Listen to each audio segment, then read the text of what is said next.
By creating a simpler benefit system, we will make sure work always pays more than being on benefit. And by reducing complexity, we will reduce the opportunities for fraud and error, which currently cost the taxpayer approximately £5 billion a year. Well, the more they talked of their flexibility and their simplification, the faster the poor counted their spoons. Not their silver spoons, of course. Those have all been dished out to the cabinet.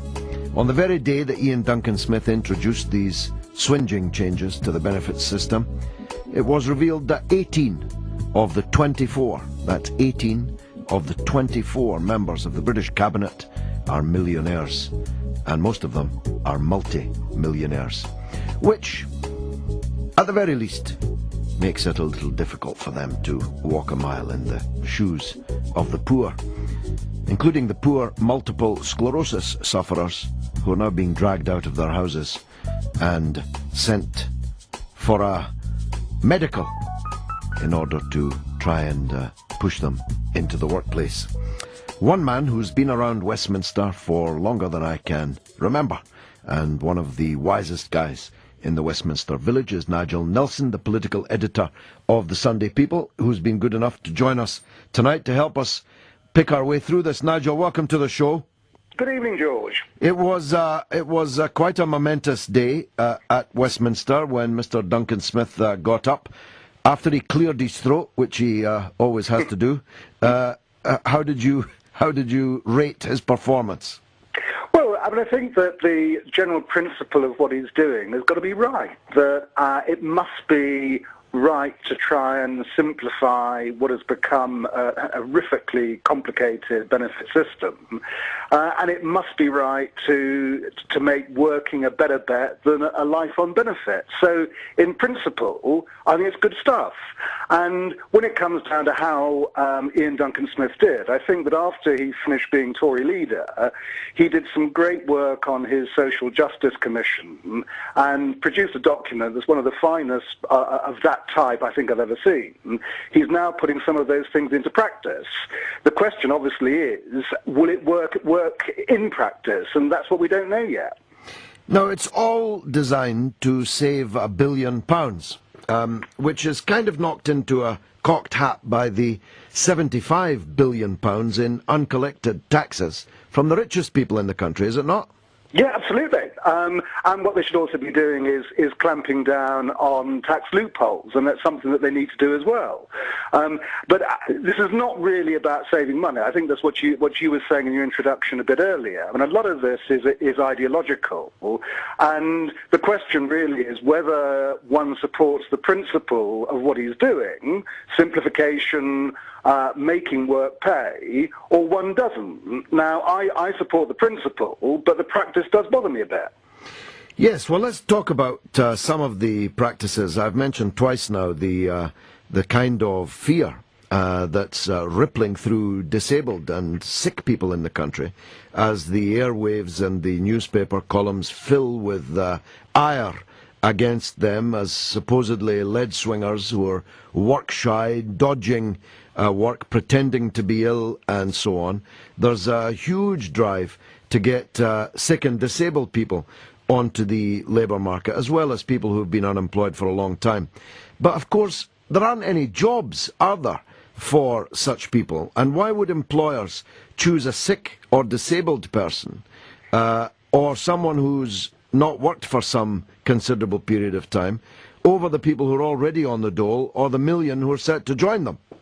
Okay, well, let's just take the history of this. The reason that so many people are on disability benefits is because, as you'll remember, Margaret Thatcher changed the system. The best way of reducing the dole queues was to take people off it, and she then put them on sickness benefits, effectively.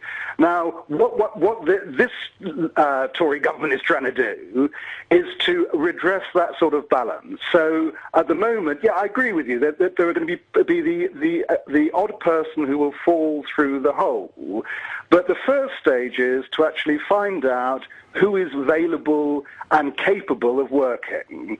And the worst thing about incapacity, disabled benefits is that if you've been on them for 5 years, the chances are you won't get a job at all. Now, that does mean some kind of testing, but it doesn't mean, I hope, is hauling people with MS out of their homes and trying to make them work. Yes, but you're old enough, as I am, to remember the Tories in government. You think, because you seem to, that the leopard might have changed its spots? Yeah, I do, and I think it's unrealistic to think that they're like they used to be.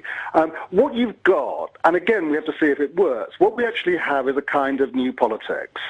And there's a new politics of consensus. We ended up with a coalition government. That was something I was in favour of.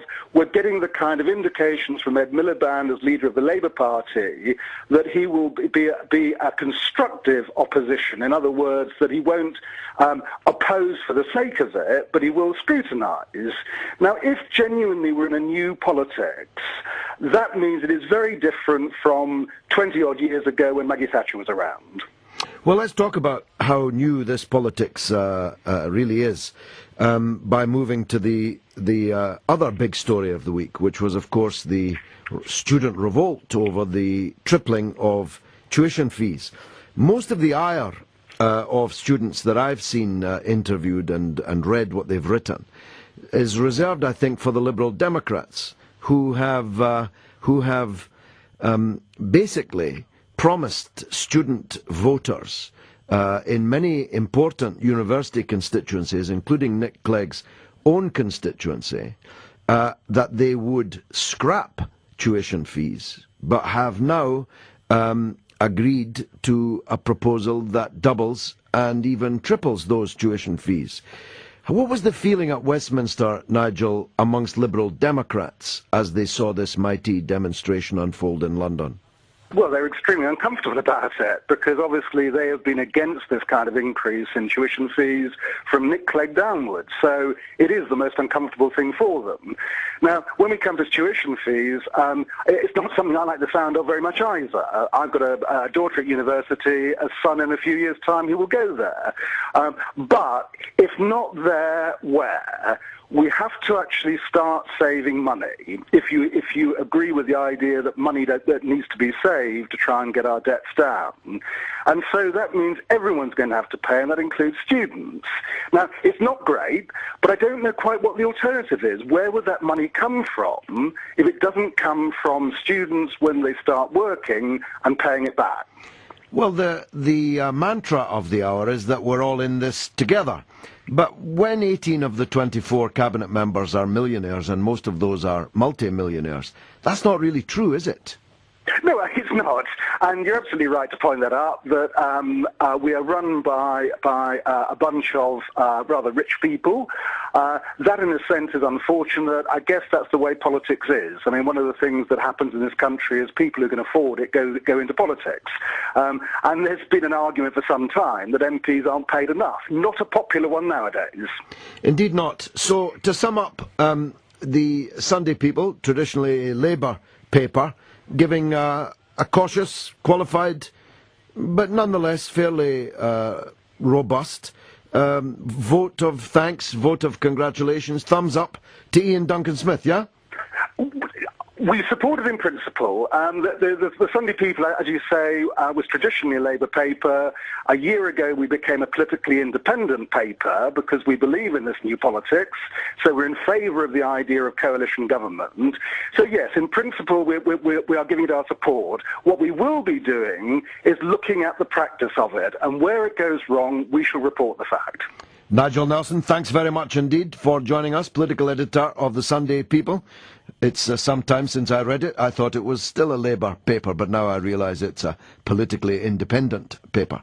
08717 223344, that's the number to call. We're discussing Ian Duncan Smith's welfare reforms. We're discussing, of course, the extraordinary events in London around the issue of student tuition fees.